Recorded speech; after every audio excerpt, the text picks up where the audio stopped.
Cheguei. Olha só. Hoje, sexta-feira, véspera de começar a homenagear a mamãe, né? Dar beijinho, carinho toda hora, fazer tudo que a mamãe gosta. Então, vamos lá.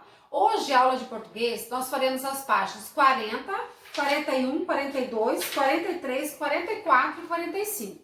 A página 40 é no mesmo modo que a gente fez lá no Hangout, tá? É o mesmo sistema, vai falar sobre parágrafos, vai fazer interpretação de textos. Então, façam agora a página 40.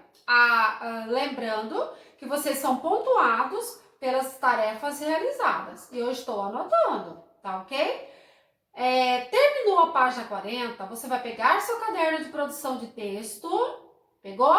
Pega o caderno de produção de texto, coloca lá a data e escreva acróstico para a mamãe. Acróstico. O que é o acróstico? Se a mamãe se chama, por exemplo, Meire, né? M-E-I-R-E. Então, você vai colocar M de maravilhosa, E de elegante, I de inteligente, R de responsável, E de especial, tá? No acróstico, para cada letrinha do nome da mamãe, você vai ter que escrever 3 palavras, tá? Por exemplo, M, maravilhosa, mãe ou mandona, o que te lembrar de M, que te lembra a sua mãe, tá bom? Então, quando terminar a atividade do caderno de produção de texto, vocês irão lá para a página 41. A página 41 é essa aqui, tá? Façam a leitura silenciosa, anotem as dúvidas que vocês têm aí na página 41. E depois, quando a gente se encontrar lá no Hangout, você já tem tudo anotado. Pessoal, tem que perguntar, tem que anotar as dúvidas, para que a hora que a gente se reunir, a gente sane isso, tá bom? Então, aqui na página 41, a gente vai falar sobre sinais de pontuação, né? Então, o ponto e vírgula, né? Ponto e vírgula,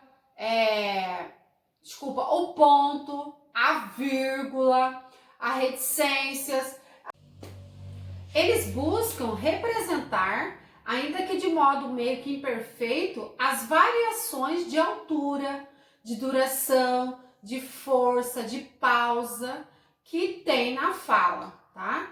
Na fala, quando você está falando, quando você está lendo um texto, você vai delimitar através do ponto a altura, né? A duração, a força, né? E pausas que na fala ajudam o ouvinte a entender e a interpretar rapidamente a mensagem, captando até mesmo as marcas de emoção do falante, né? Se ele está triste, se ele está alegre. Lembra quando vocês fazem leitura? E aí, por exemplo, vai fazer uma pergunta. Maria, o que você está fazendo? Né? Tem gente que fala, Maria, o que você está fazendo? Maria, o que você está fazendo? Não deu entonação. Então, Maria, o que você está fazendo? Então, tem que dar entonação, né? Para transmitir essa emoção da leitura para o ouvinte.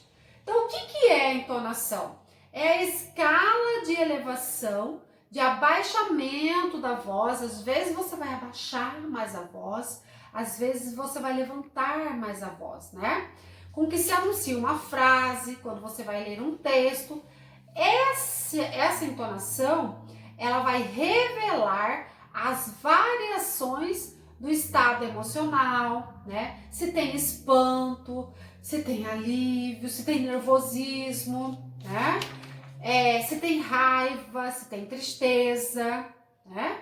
E o ponto de interrogação, né? O ponto de interrogação, ele aparece com frequência nas questões do caderno ângulo, quando a gente vai perguntar alguma coisa para alguém, né? Nas avaliações, ok? Aí o ponto de exclamação. O ponto de exclamação, ele aparece muito nas histórias em quadrinhos, tá? Ele indica o estado emocional, sentimento, susto, raiva, alegria, medo, tá? Reticências. Esse sinal, ele representa uma hesitação. Hesitação é o quê? É uma suspensão, né? Por exemplo, eu vou falar, eu quero dizer que, e não termino. Então, eu coloco reticências, tá? Então, é suspensão ou hesitação do falante.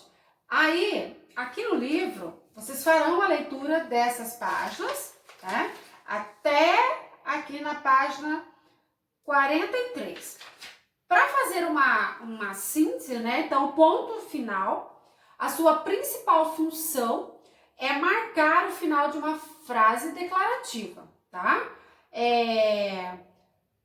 Ele ajuda a diminuir o tom de voz ou aumentar, né, a partir da última sílaba tônica, a mais forte da frase declarativa ou imperativa, tá?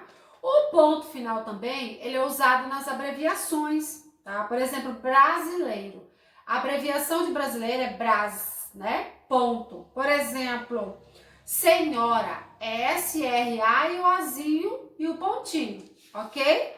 O ponto também, quando a gente vai falar quilograma, a gente não coloca ponto, tá? Tem abreviaturas, mas a gente não coloca ponto. Em grama, quilograma, metro, hora, minuto, segundo, quilômetro, todas essas abreviações não levam ponto. E o ponto de interrogação, né? Fazendo uma síntese. Ele marca o final de uma frase interrogativa. Por exemplo, se eu perguntar, Elidiane, onde você mora? Né? Então, eu vou colocar o ponto de interrogação. E o ponto de exclamação, lembrando, ele marca a emoção na frase, ele exprime sentimento, como a admiração, alegria, espanto, desejo, raiva, tristeza, né? E o ponto reticências, né? Ele sinaliza a interrupção da frase, indicando pensamentos incompletos ou quando você vai fazer uma ironia, né, uma hesitação, dúvida, confusão, de modo que caberá ao leitor completar o sentido. Então, o ponto de reticências, ele deixa sempre uma coisa no ar, né, pra gente descobrir o que foi que não foi dito. Então, vocês farão o exercício 1. Lá no exercício 1 é para vocês fazerem a leitura prévia, né? Primeiro tem que ler para compreender o texto, o sentido do texto, e depois vocês irão pontuá-lo. Esse texto ele está sem o ponto final. Lembrando que depois do ponto final sempre tem o quê? Letra maiúscula, tá? Então, para você pontuar, você vai ter que observar onde é que estão as letras maiúsculas. Lá na página 44, no exercício 2, vocês irão trabalhar a entonação. É uma atividade de leitura, vocês farão o controle da entonação, tá? Hora de alegria, hora de tristeza, um pouco mais baixo, um pouco mais alto. Na atividade 3, também da página 44, tem uma tirinha, né? Um pedacinho de uma tirinha. Ali tem umas bolinhas, né? Essas bolinhas, ela indica o pensamento, tá? Então, ali na atividade 3, você vai observar a pontuação dupla nos dois quadrinhos iniciais. Por que tem vários pontos de exclamação, por exemplo? O que será que quer dizer isso? Tá? Na letra B, qual é a função dos pontos de interrogação, do ponto de exclamação no último quadradinho? Quem não sabe o que é ponto de exclamação e interrogação, volta o vídeo que a tia Catiana explicou lá. Na letra C, vai perguntar que recurso gráfico, né, é usado no segundo e no terceiro quadrinho para mostrar a discordância crescente de Garfield, tá? Lá no número 4 da página 45, vocês lerão o diálogo, farão a leitura de um diálogo, né? Façam essa leitura em voz alta para poder responder a pergunta que tem aí. Na 4, tá? Na 5, também uma questão sobre reticências, tá? O que as reticências sinalizam? Então, para responder isso, você pode voltar o vídeo que a tia Catiane acabou de fazer e aí você vai conseguir responder, certo? Aqui nós encerramos a nossa aula de português. Tivemos 3 atividades, 3 pedidos aqui. O primeiro era para fazer a página do livro, né? A página 40. Depois era para fazer o acróstico para a mamãe no caderno de produção de texto. E completar as páginas 43, 44 e 45, ok? Façam certinho, qualquer dúvida, me chama lá no privado, tá bom? Tchau!